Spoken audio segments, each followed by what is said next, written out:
Welcome back, everybody, to this week's episode of the Fuel Your Freedom podcast. My name's Emily, and I am your host. Thank you so much for tuning in this week. I don't have much to say, so we're just going to hop right on into today's episode. We are going to be talking about 6 performance goals that you should be tracking. So I talk a lot about body composition as a goal in a lot of my episodes because it's a popular one, right? When we're either just getting into training or we are in the midst of training, changing our body composition is a big reason why people either discover or come into fitness. But I don't think that isn't and shouldn't be the only focus in our training, even if it is a main long-term goal. So even if your long-term goal is fat loss, we should have some other things to focus on throughout the time that we're training, right? Finding these performance goals that are typically smaller or shorter term can keep motivation high and allow us to see the true progress we're making along the way, right? If you've ever been on a weight loss or muscle gain journey, you'll know that the scale is super finicky, right? It doesn't always match what we feel the effort is that we're giving. And that's where some of these performance goals can kind of bridge that gap and allow us to see, oh, we actually are making progress. It just might not be quite yet what we want, the progress that we want to see. Because at the end of the day, it's about so much more than the number on the scale, right? It truly, truly is so much more than that. And honestly, let's talk about it, right? And sometimes, like I said, that scale can tell a lie, right? The number on the scale can also hide the full truth, especially when we're not tracking body fat percentage, right? So let's say, for example, you gain muscle but lose body fat. Your body fat percentage would then decrease, which is a net positive thing. Your clothes would fit better because you'll likely be leaner. Are you really going to let that number on the scale ruin the day? Because it hasn't changed, right? If we're just looking at the weight, which is the most popular, if you want to use that word, number that we use on the scale, if we're just looking at the number of the weight on the scale, that won't change if we lose muscle and gain fat. And as we're just starting training, sometimes that does happen at about the same rate, right? So we don't see change.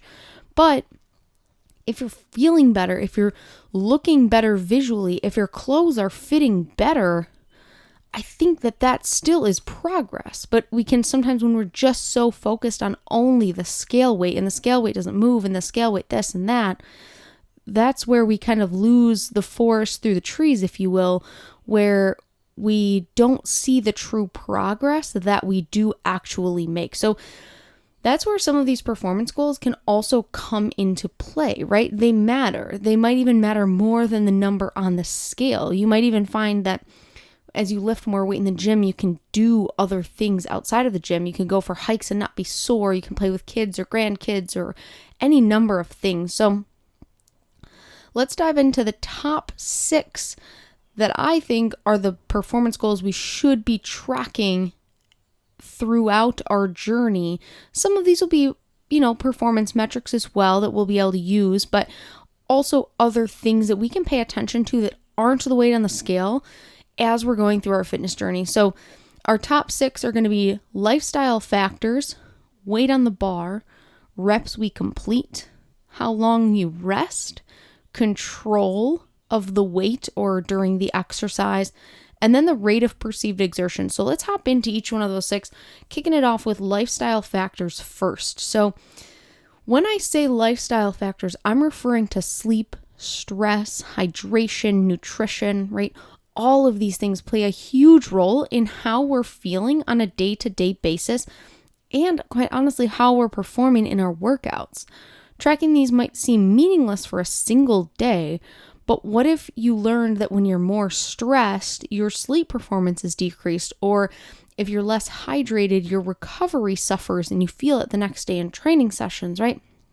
There's a lot of different studies out there. One that comes to mind so specifically about hydration, I want to say it's 3% hydration decreases power by like 17%, and I'm going to butcher it, but I'll try and link it. I'll find the source for it, but it's some crazy amount, right? Hydration plays a huge role, and some of these factors are even individual as well. So kind of knowing how your body reacts to certain things, if you're stressed, if you're hydrated, if your nutrition has been on point, if you're eating certain foods the night before a training session, all of these play a role in our training performance and our overall health, right?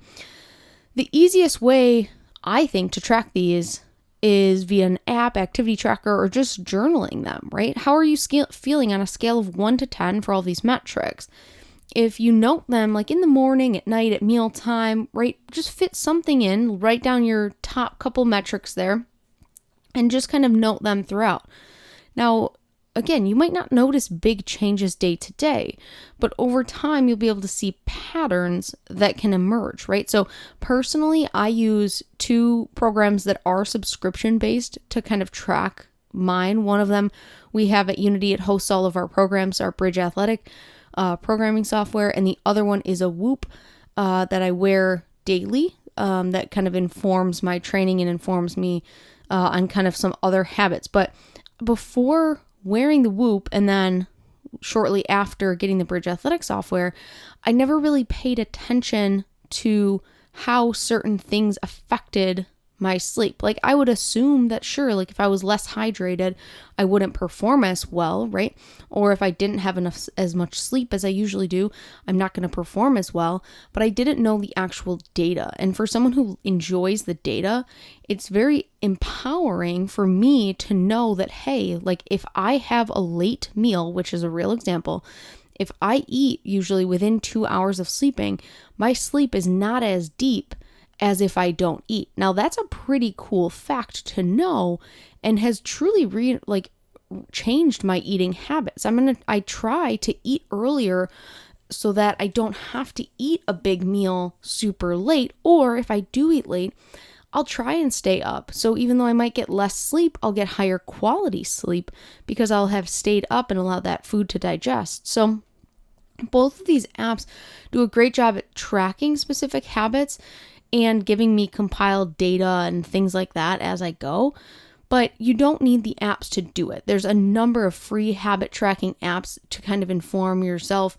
You can create an Excel sheet, scales of 1 to 10, and then kind of figure out, hey, what's my average? What's my peak?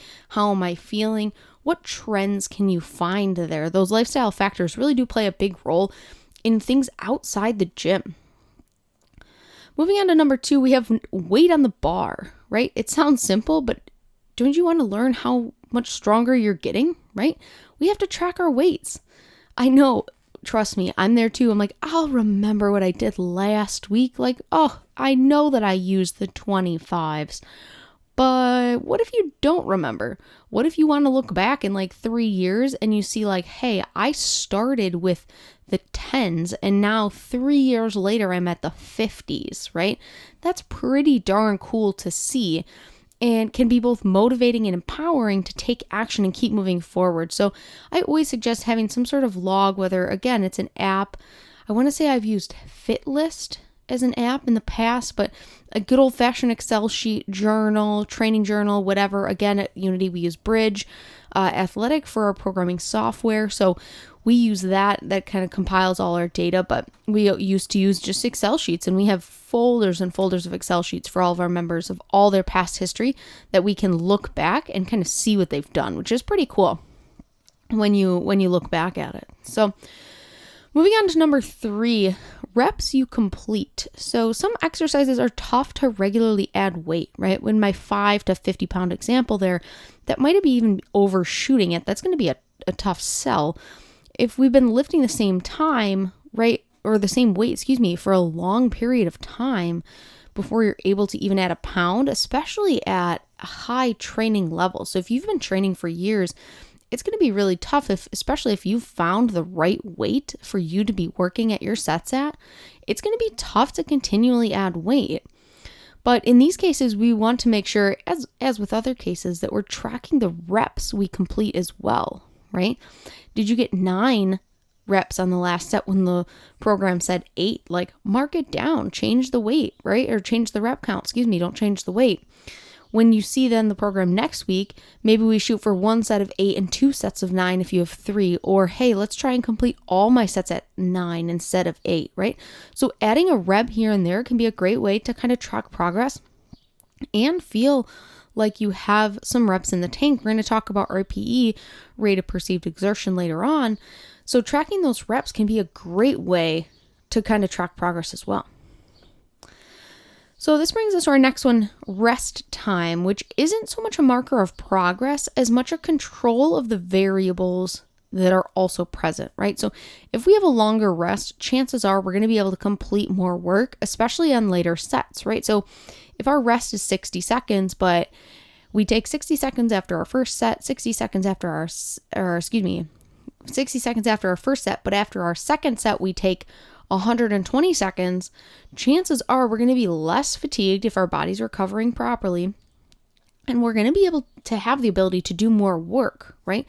But by tracking our rest time, we can ensure we're keeping the load on the body the same from workout to workout, right? So that we aren't getting those skewed rep counts and you aren't doing 9 on your last set, getting to next week, trying to do 9, but also following rest time, and then you can't do it. So it appears that you got weaker, but what other factors played a role? And rest time and the amount of rest can be one of those factors that plays a role for you, right? So sure, there are times that we're going to want to add a little bit of extra rest, right? If we're getting over an illness, right? Getting used to the heat as it becomes hot here in Wisconsin in the summer, you might have to adjust. You might have to add more. But it should be consciously done, right? Don't make it an accident that we're just casually adding rest because we're chatting or just hanging out on our phones. Make sure it's a conscious decision to say, hey, I'm going to actually take the rest because I need it, not just subconsciously or unknowingly, unintentionally is probably a better word, take that extra rest and skew your results of your progress. So that brings us to our next one here, moving right along. We have control of the weight, right? So back to some of those performance metrics, your control of the weight and as a result, like your control of the body is a skill that truly can't be overlooked. And I would argue that it's one of the most important skills we can have just from a performance, but also from an injury prevention standpoint as well, right? So we all age, right? It's inevitable. We can't prevent aging, right? But as we age, we do want to preserve as much muscle and control of our body as we're able to. The good news is we can actually do that, right? A lot of times we think about aging and we lose control or we lose range of motion as we age. But what if we flipped that and it's not aging that causes it? It's as we age, we move less, and therefore the body loses the capabilities that it once had, right? So if we keep training these movements, whether it's in the gym or outside the gym, we'll be able to then do that in life as well, right? So when we train, we're not just lifting more weight, both words at the same time, more weight or more reps, right, in the gym, but we're also using quite literally that movement as medicine and moving fluids through the body, making sure that things are moving through our joints through full ranges of motion so that we can continue to do so as we age, right? The unfortunate part is this is a tough one to measure because it is so qualitative, right? It's a very self-monitored, right? I can't put a number on it. I can't say, oh, you have, X degrees of control. Let's try and control it Y degrees next time, right? There's no number to quantify the measure of control we have over an exercise, but just take note of how things are feeling from day to day, phase to phase, exercise to exercise. And that can really help improve that performance and decrease some of that effect of aging as we go there, right? So finally, this brings us to rate of perceived exertion, or RPE. This is a measure of tracking how challenging an exercise, training session, or other physical activity is for you, right? So on a scale of 1 to 10, how challenging was that exercise? As I mentioned earlier, we use Bridge Athletic to house all of our programs for our members at Unity as well as our online members. And one of the coolest things that I didn't really think about when we started using it, but I really enjoy now, is that they ask for your rate of perceived exertion for that entire training session right at the end of each session. So after you work out, it gives you an option to rate your workout on a scale of 1 to 10. How challenging was that workout for you? So this allows them to quantify a shorter duration and higher intensity workout and equate it to perhaps a longer duration, lower intensity workout. So it multiplies that effect by the time, so I can see how my training was, right? I can see if it was all over the place, if it was higher, if it was all lower compared to what I've been doing. And knowing where I am allows me to see where my new phase should take me, right? Were there certain things that were particularly challenging or certain exercises that we rate as RPE? So having that RPE measure as your training for your training program can be super helpful. And I didn't really think about using it, honestly, before we started using Bridge. We more used it kind of in its original measure of measuring reps, right? So rate of perceived exertion, roughly scale of 1 to 10. If I'm looking at like a 6 RPE out of 10, loosely we can equate that to about 4 reps left in the tank, right? So if we're choosing a weight at an RPE of 6, we should have about 4 reps left. Now, this isn't a perfect equation, but it can allow us to kind of quantify, hey, where should my training be?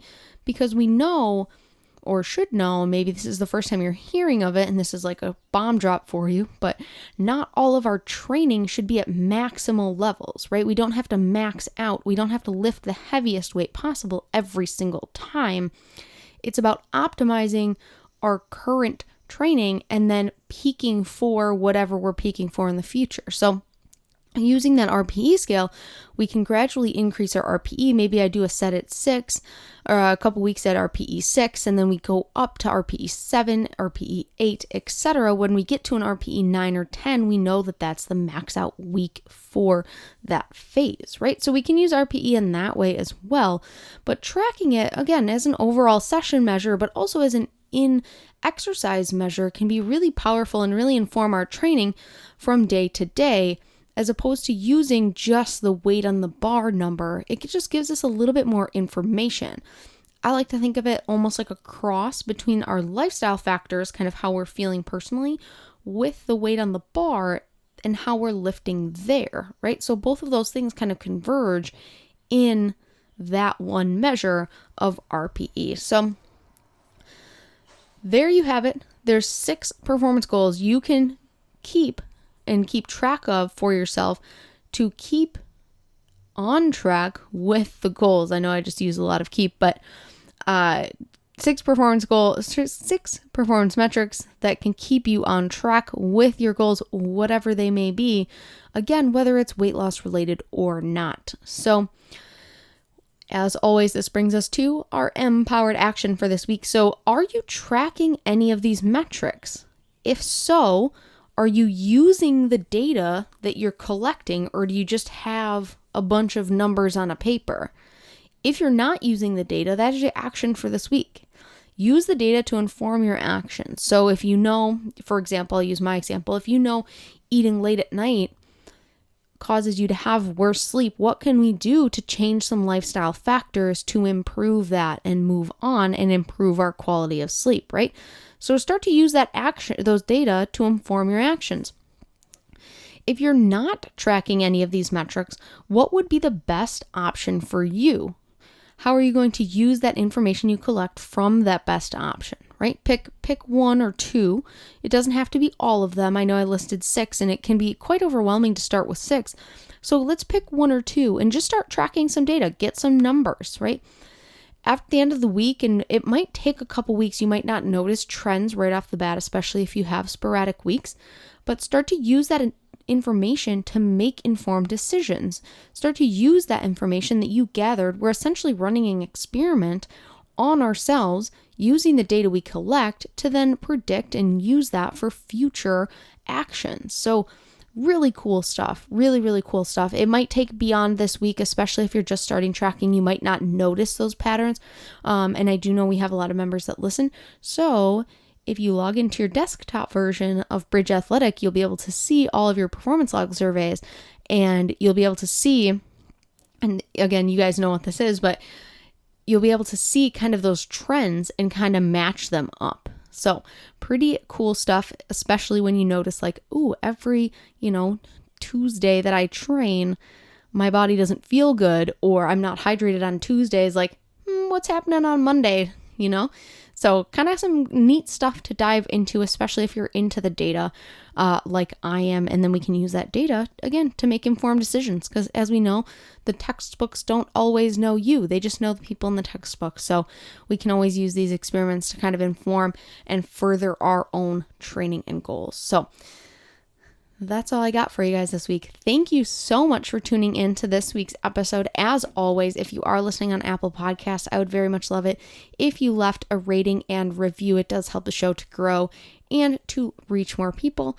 If you are not or you found this episode particularly helpful and you'd like to share it with someone, please feel free to do so. Again, just a way to help the show grow and reach more and more people. If there is an episode topic that you would like me to cover, feel free to reach out to me on any of my Instagram or Facebook. You can send me a message at Coach Emily Meyer. You can find me on either platform there. Otherwise, I will chat with you all next week for episode 17. We'll talk to you then. Bye, everybody.